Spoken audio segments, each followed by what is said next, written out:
In the opening scene, we are taken to a secluded and distant forest compound, which is owned by a polygamist sect. The community's revered leader, known as the Shepherd, is the sole male figure, and the women in the group worship him, expressing gratitude for accepting them as his wives. Come with me inside the deluded mind of a daydreaming Andrew Tate. Within this cult, the women are categorized into two groups: the daughters, dressed in various shades of blue, and the wives, dressed in reddish hues. The community's main activities involve raising lambs for sustenance and sacrificial rituals. The scene then shifts to the shepherd having a meal together with all of his wives and daughters. After finishing his food, he selects one of his wives to spend the night with. The next morning, the shepherd, accompanied by all of his wives and daughters, gathers in a courtyard. While delivering a sermon, one of the daughters, named Sila, remains fixated on him without even blinking. She appears to have a strong admiration towards the shepherd. After the sermon, they engage in prayer, during which the shepherd dips his hand into the blood of a sacrificed lamb and smears it on the faces of his wives and daughters. Later on, as Sila and her friend Tamar are standing in the woods, they are captivated by the shepherd's presence from a distance. In particular, Sila wants to have a private conversation with him, so she cleverly sends her friend to attend to some household tasks. After this, Sila walks with the shepherd, who compliments her beauty and draws parallels between her charm and that of her deceased mother, who passed away during her birth. In response, Sila asks how he met her mother in the first place. She is curious if they were involved in a romantic relationship. However, instead of answering her question, the shepherd playfully touches her hair and tries to get closer to her. But at the last second, he swiftly changes the subject and requests Sila to rebraid her hair before they part ways. Later that day, one of the wives, named Eloise, shares a romantic story with Sila and another daughter. She explains that she had an intense coitus session with the shepherd. Upon hearing this, Sila, who harbors affection for the shepherd, becomes envious and responds to Eloise in a harsh manner. The other daughter intervenes, reminding Sila that they are not permitted to speak to the wives with such a tone. Nonetheless, Sila denies this rule, arguing that Eloise is of the same age as them. Shortly after, another wife enters the scene, and the daughter reports Sila's rude behavior to Eloise. As a consequence, Sila is assigned the task of delivering leftover food to a small, dimly lit hut where menstruating women are secluded due to the belief that they are impure. Inside the hut, Sila encounters two unhealthy women and engages in a conversation with one of them, named Sarah. The latter, whose chest bears scars, warns Sila about the shepherd's acts of violence. She asserts that once Sila enters the menstrual cycle, the shepherd will treat her in the worst possible way. However, Sila dismisses the warning, as she still perceives the shepherd to be a good person. The same night, as she is putting her younger sisters to bed, she looks out the window and notices the shepherd engaging in romance with one of his wives. This makes her really jealous, but she can't do anything about it. In the morning, the wives assist the shepherd in bathing, and one of them informs him that a new lamb is about to take birth. In another room, two other wives help Sila clean herself because she is going to be with the shepherd soon. It is then revealed that the lamb mentioned by the wives earlier is none other than Sila herself. In the next scene, we see Sila sitting alone in the peaceful fields, eventually drifting off into sleep. She awakens to the sound of lambs nearby and rises to investigate. To her dismay, she discovers one of the lambs severely injured and on the brink of death, bleeding profusely. In a distressing turn of events, Sila realizes that she too is bleeding. Troubled by this revelation, she examines herself later that night but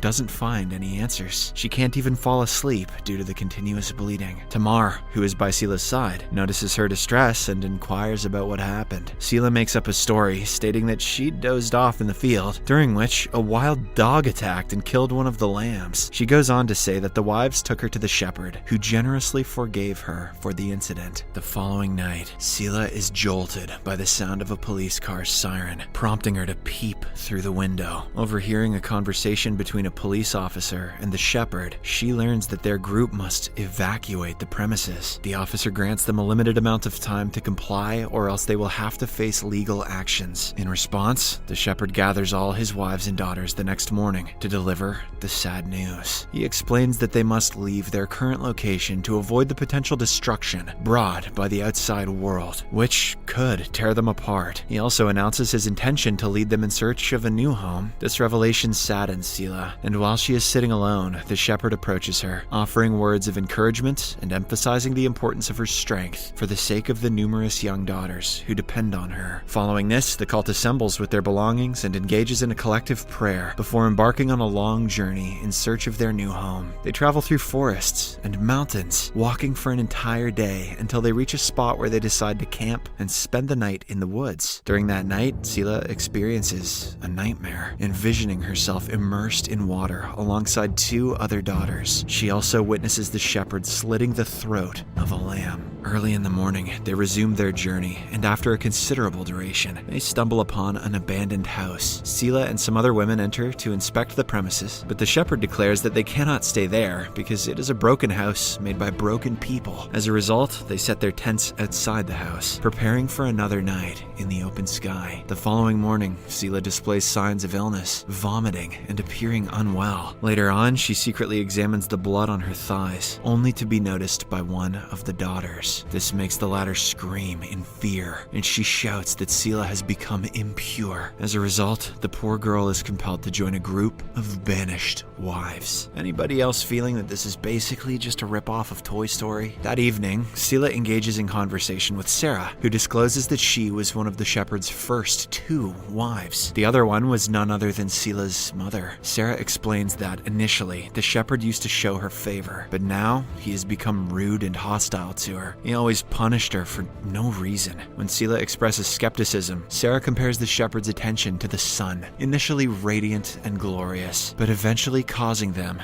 to burn. As their conversation continues, Sarah reveals the truth to Sela that her mother did not die during her birth, but rather succumbed to an infection a few days later. She explains that the shepherd did not take her to the hospital, viewing it as a test of her faith and resulting in her death from sepsis. Furthermore, Sarah admits that she no longer holds faith in the shepherd, but still stays in the cult due to a lack of alternatives and fear of being alone. In the next scene, the cult continues their journey alongside a country road. During this, Sela catches sight of a passing car with 3 people inside. She fantasizes herself within the vehicle, dressed like a regular teenager, which brings her to tears. That night, they all make camp at a certain spot, and while they have their dinner, Sela gazes at a pregnant Eloise, who also stares back at her while gently caressing her belly. The next day, during the difficult hike, Eloise suddenly goes into labor. The other wives believe it is time for birth, but Eloise is unable to gather the courage to do so. She fears that the baby will die in this treacherous environment. However, when the other wives force her, she pushes hard and eventually gives birth. In the process, though, she sadly loses her own life. After the incident, the group prepares for Eloise's funeral, during which Sarah confronts the shepherd and holds him accountable for the woman's demise. She even addresses him by his real name, Michael. However, the shepherd dismisses her accusations and walks away. After the funeral, Sarah confides in Sela, informing her that she and Eloise's baby are departing from the cult. She reveals that the shepherd wants the newly born infant to die, believing that the baby is somehow flawed. Sela struggles to comprehend the shepherd's reasoning, and Sarah discloses that it is because the infant is a boy, and the shepherd does not want any other males in the cult other than himself. With this, Sarah bids farewell to Sela and departs from the group. The remaining members of the community continue following the shepherd's lead, although exhaustion looms over them after days of non-stop walking. Later, they take a short break and sit on the ground to rest. At that moment, Tamar points out a potential location, suggesting that they explore it. But this only enrages Shepherd, as he believes that no other leader should exist aside from himself. In a fit of rage, he kicks and physically assaults Tamar. Witnessing this brutal act, Sela's trust in the shepherd begins to crumble, and she recalls Sarah's earlier warnings about him. And he seemed so nice until now. After a long and arduous journey, they finally reach a forested valley with a large lake, which the shepherd proclaims to be their new sacred place. This makes the women somewhat happy, as they are tired to death. In the evening, the shepherd performs a rebaptism ritual, submerging the older daughters beneath the water. When it comes to Sela's turn, the shepherd forcefully holds her underwater for an extended period. In that moment, Sela has a vision of him attempting to drown her. That's not a vision, Sela. That's happening to you right now. Later, while gathered around the campfire, the wives abstain from dinner, explaining that they are fasting in preparation for an upcoming ritual the next day. During the same night, the daughters are sleeping in a tent when the shepherd summons Sela to his own tent. Tamar warns her not to go, but Sela Selah disregards the advice. Once inside the shepherd's tent, he instructs her to lie down. He proceeds to touch Selah's body and forcefully assaults her. After satisfying his desires, he bids her goodnight and departs. Unfortunately, this leaves a deep scar in Selah's mind, and she envisions a scenario in which all the daughters unite to overthrow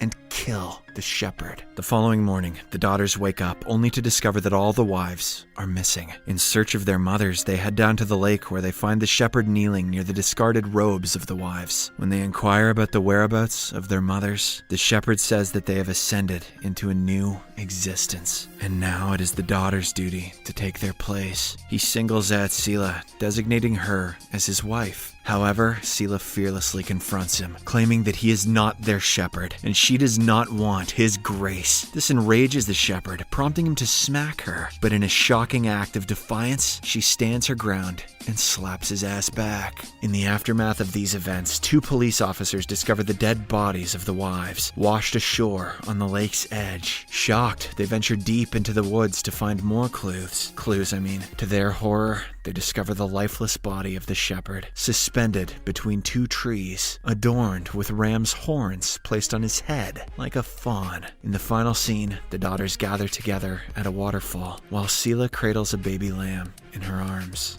Subscribe for more videos like this, turn on notifications, and leave a like to help the channel out. Thank you for watching.